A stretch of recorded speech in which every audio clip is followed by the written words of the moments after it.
We had my mom's 80th birthday party Saturday, and celebrating mom's life, and man, it was great. Had all of her friends come up. Well, not all of them. I mean, some of them's dead, but the ones who could come came up from Montgomery and Birmingham, and had all the family there. Just about everybody was there. It was a great time. We had a great time.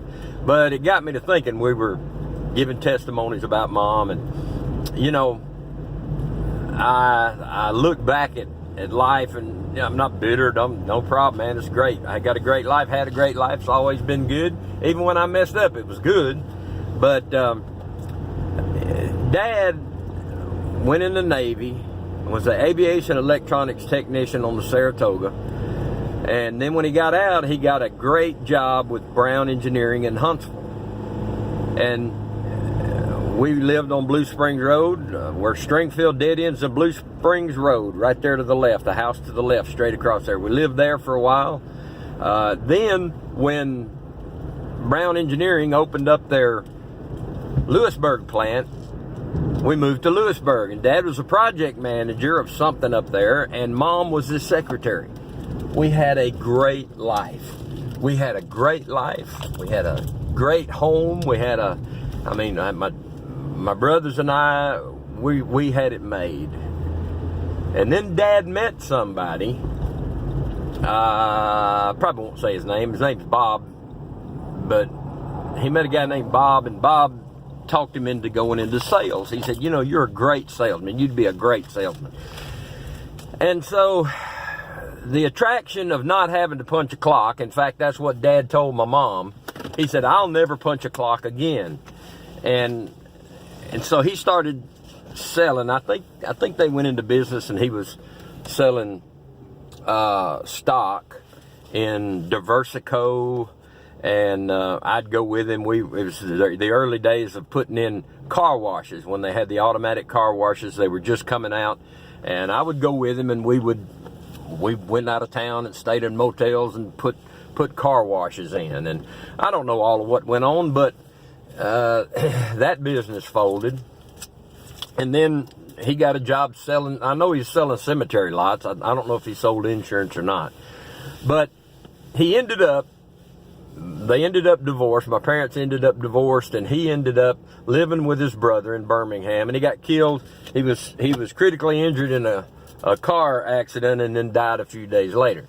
But looking back at his life and my mom, you know, my mom stepped in.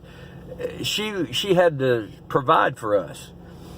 She's the one who provided. You know, if we had Christmas, it was because of Mom. She worked at Sears and here in Huntsville, and she provided for us. And there's a statement that says, if you do what's hard now, life will be easy later on.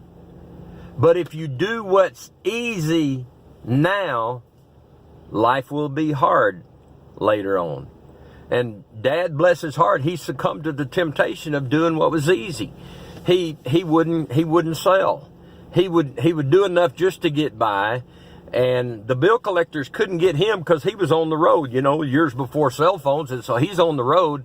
And so they could call Mom. And I spent a lot of time counseling with Mom. Me and Mom and I, you know, we talked a lot about what was going on and the problems. And Dad just didn't want to work.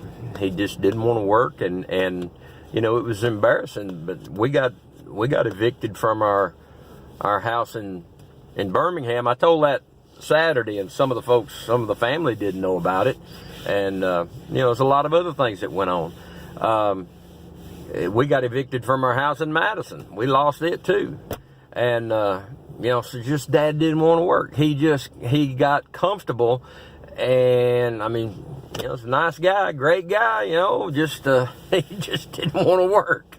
And so you gotta have that drive on the inside, and that's what I'm trying to work on and working on now with a new ministry. And that's one of the reasons why I changed my YouTube page name to the Right Reverend Repo 1957.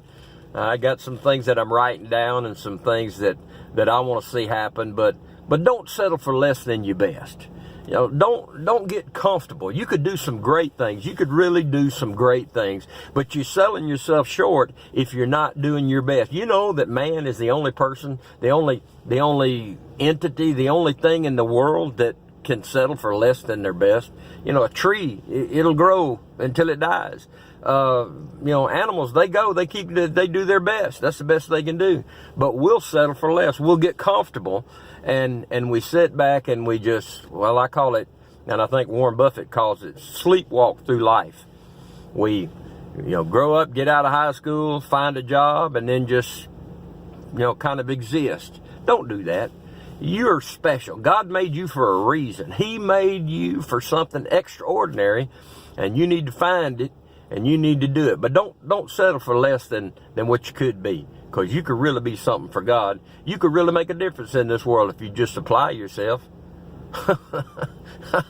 That's what I used to hear all the time. You know, you could really make a difference in this world if you just apply yourself.